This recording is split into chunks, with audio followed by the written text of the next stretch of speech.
Ah ouais, ça aurait pu être si beau. Manchester City qui fait match nul. Troisième match nul d'affilée en première ligue pour l'équipe de Guardiola. T'as aussi Aston Villa qui fait un 0-0 contre Crystal Palace. Arsenal qui aurait pu prendre 8 points d'avance sur ses concurrents.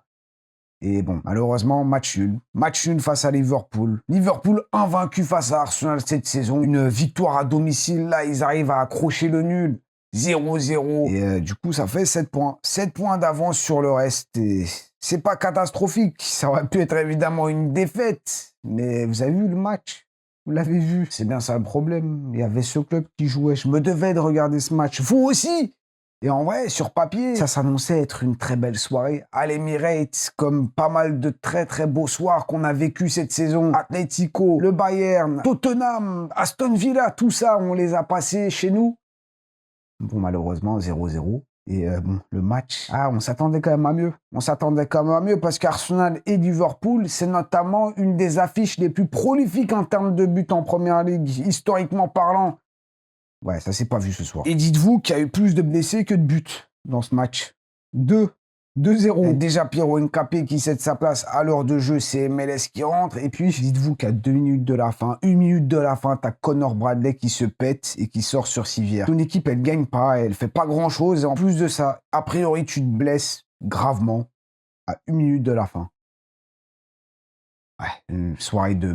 On a vu cette rencontre et elle a clairement pas passé le test de l'œil parce que on a rempli, surtout en deuxième mi-temps, c'était vraiment pas grave parce qu'en vrai, en première mi-temps, Arsenal, ils nous ont quand même fait plaisir. Maintenant, statistiquement parlant, ce match, c'est déjà catastrophique. Déjà de l'autre côté, enfin, du côté de Liverpool, t'as 0 frappe cadrée. Nous, excusez-moi, on a fait un peu mieux. 4 frappes cadrées. Mais bon, 9 frappes au total. Eux, c'est 8 frappes, je crois. Le XG, il a même pas dépassé les 0,5 de part et d'autre. Ce match, il a vraiment pas passé le test de l'œil. Statistiquement, on en a la preuve. Imaginez-vous, vous allez voir le match. Il pleut comme pas possible. C'est le déluge. Il est 21 h. Demain, vous allez bosser.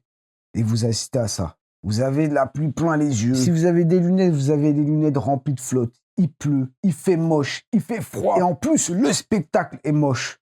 Ah, vraiment, une soirée, on en a connu des meilleurs. Et le pire, c'est qu'on y a vraiment cru. En tout cas, moi, j'y ai vraiment cru. Avec tout pour y croire. Déjà, nos rivaux qui perdent des points, là, les Manchester City. Ensuite, le match à l'Emirates, on retrouve quasi la majorité de notre 11. Il y avait juste Calafiori qui manque, remplacé par Nkapé.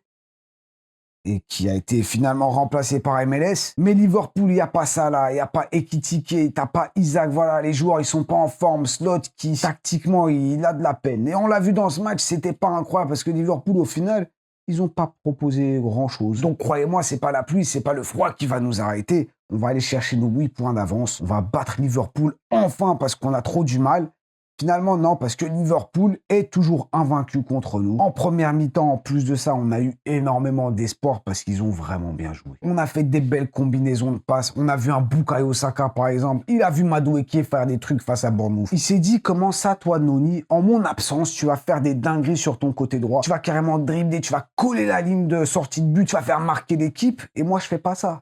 Vas-y, je vais le faire aussi. Et je vais le faire contre Liverpool. Il l'a fait. Il a d'abord dribblé Kerkez. Il a ensuite passé, c'est quoi son nom? McAllister, j'allais dire MLS. Il va venir faire la passe. Mais il n'y avait personne. Et sur ce match, j'ai l'impression que c'est à peu près ça. Parce qu'en deuxième période, bon, très très loin, au moment où justement Noni Madueke était rentré, je crois, la première occasion qu'il a, il fait un magnifique centre, une magnifique passe dans l'axe et il n'y avait personne. Et bon, je vais pas dire que Gyökeres où t'étais parce qu'entre-temps, il s'était fait remplacer par Gabriel Jesus. Mais il n'y avait personne, malheureusement. Timber aussi, il a fait pas mal de centres. Il n'y avait personne. T'as Rice à un moment donné qui fait un centre. Il n'y avait personne. Et ouais, il n'y avait personne. C'est ça. Le résumé de ce match, il n'y avait personne. Vraiment, en première période, on aurait dû concrétiser Saliba qui donne quelques bons ballons, notamment pour un Timber. T'as eu des bonnes petites séquences de jeu et ça a donné beaucoup d'espoir pour la suite. Bon, on a failli se faire calmer quand même en première période avec cette barre de Bradley. Petite mésentente entre Saliba et Raya, et heureusement, parce que là, t'as quand même une barre qui vient nous sauver. Heureusement qu'elle était là, hein, celle-là. Mais à part ça, Liverpool, ils ont vraiment pas été dangereux. En deuxième mi-temps, ils avaient la possession, c'est très bien, quoi, 70%. Mais ils en ont rien fait. Vraiment. Peut-être qu'en deuxième mi-temps, on a manqué de jambes, on a manqué d'énergie, c'est pas impossible, mais vraiment, on a vu deux visages. Première mi-temps, encore une fois, on aurait dû concrétiser, on l'a pas fait. Heureusement, j'ai limite envie de dire que ça s'est pas retourné contre nous, parce qu'on sait comment le football, il aime bien. Il aime bien créer ces petits scénarios où tu te fais punir parce que t'as pas su punir ton adversaire. Bon, heureusement, c'est pas arrivé dans ce match, Surtout qu'à 2 ou 3 reprises, t'as Szoboszlai qui a eu des coups francs hyper bien placés. J'ai eu comme des petits traumatismes, j'ai eu peur. Je me suis dit, oh non. Oh non. Bon, heureusement, les coups francs se sont bien envolés, surtout le premier. Là, je crois d'ailleurs, il a toujours pas atterri. On n'a vraiment pas su profiter d'un Liverpool qui déjà n'est pas à 100% parce qu'ils n'ont pas tous leurs joueurs. Eux-mêmes, ils sont pas à 100% de leur niveau. Tactiquement, je trouve qu'il y a trop de désorganisation. C'est pas ouf un slot pour l'instant. Je comprends les critiques qui lui sont adressées parce que vraiment, c'est pas terrible ce qu'ils sont en train de produire. Maintenant, ils sont quand même sur 9 matchs. Maintenant, 10 matchs, je crois, sans défaite. Donc, bien joué. Ils affrontent le premier à l'extérieur. Mais ouais, tu peux pas leur en vouloir d'avoir joué comme ça, mais tu peux on peut s'en vouloir, nous, de pas avoir concrétisé quand on avait l'occasion. Et je sais pas quoi dire d'autre parce que, à part sur les 20 premières minutes, en vrai, on n'a pas vraiment vu nos joueurs offensifs, ouais. J'ai surtout vu Saliba qui fait un bon match, Gabriel, Timber, Trossard qui prend un carton jaune assez tôt dans le match. Il a tenté à certains moments, mais sur le long terme, on n'a pas vu grand-chose. Saka, sur les 20 premières minutes, il y a eu des petits moments sympas. Sa petite percée, malheureusement, son centre, il n'y avait personne à la réception. Gyökeres, il y a eu, surtout une passe en pivot, là, à un moment donné. La donne, ça, c'était cool. Il y a eu peut-être quelques petites remises, un petit pressing et tout. Comme certains le disent, il attire les défenseurs.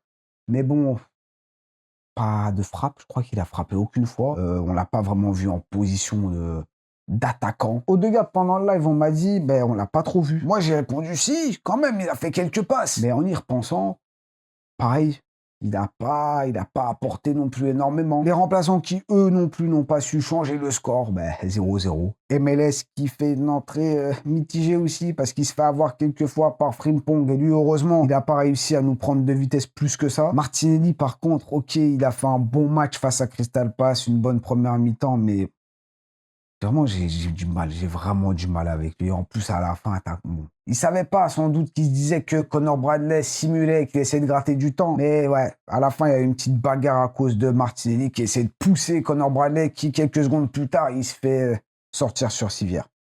Ah ouais. Et puis, point positif, on a quand même vu Eze rentrer. Voilà, au moins, on peut pas dire que Arteta n'a pas tenté. Il a remplacé Odegaard, il a remplacé Saka, il a fait rentrer Madueke, Eze. Mais encore une fois, on n'a pas vu plus de différence que ça. Et petite anecdote, je sais pas si vous saviez, Arteta, il a pris jaune. Alors, je sais pas à quel moment, mais ouais. Ce match, vous voyez, on parle de trucs comme ça, tellement il s'est pas passé grand-chose. Bon, on a connu des meilleures soirées, maintenant, c'est pas non plus catastrophique, hein. On a quand même 7 points d'avance sur le reste. City qui perd Diaz, qui perd Gvardiol, donc c'est quand même des grosses blessures. On le disait quand même, hein. City, ils sont bien, mais attention, s'ils commencent à perdre des joueurs importants, surtout en défense, et c'est ce qui s'est passé, là, ça risque d'être un peu plus compliqué. Donc, il faut en tirer profit. Et depuis le début de la vidéo, je crois que j'ai dit qu'on a 7 points d'avance. Maintenant, on n'en a que 6. Désolé, je ne sais pas compter. Il y a quand même pire que de faire match nul face à Liverpool, quoique c'est vrai que ce Liverpool, bon, ça aurait mérité quand même de gagner. Ça aurait permis d'avoir 8 points. Là, malheureusement, c'est que 6 points d'avance. Ça aurait fait aussi un gros message. Arsenal, enfin, ils arrivent à battre Liverpool. Enfin, on prend des points face à cette équipe, j'allais dire l'équipe de Klopp. Non, maintenant, c'est Slot. Mais bon, tranquillo. Là, on va jouer 2 matchs qui ne seront pas des matchs de Première Ligue. Déjà, face à Portsmouth en FA Cup. Ensuite, le match aller en Carabao Cup à Stamford Bridge face à Chelsea. Sur ce, merci d'avoir été là. On continue évidemment la vidéo dans les commentaires. Dites-moi ce que vous avez pensé de ce match, même si je me doute bien que vous êtes bien déçus. Mais bon, mettez votre petite analyse en bas. On en discute comme d'habitude. Je vous remercie. Prenez soin de vous, prenez soin de vos proches. Et à très très vite. Ah ouais, c'est vrai, il a oublié le triplé, like, commentaire et abonnez-vous si ce n'est pas encore fait. Et là, à très très vite. Ciao.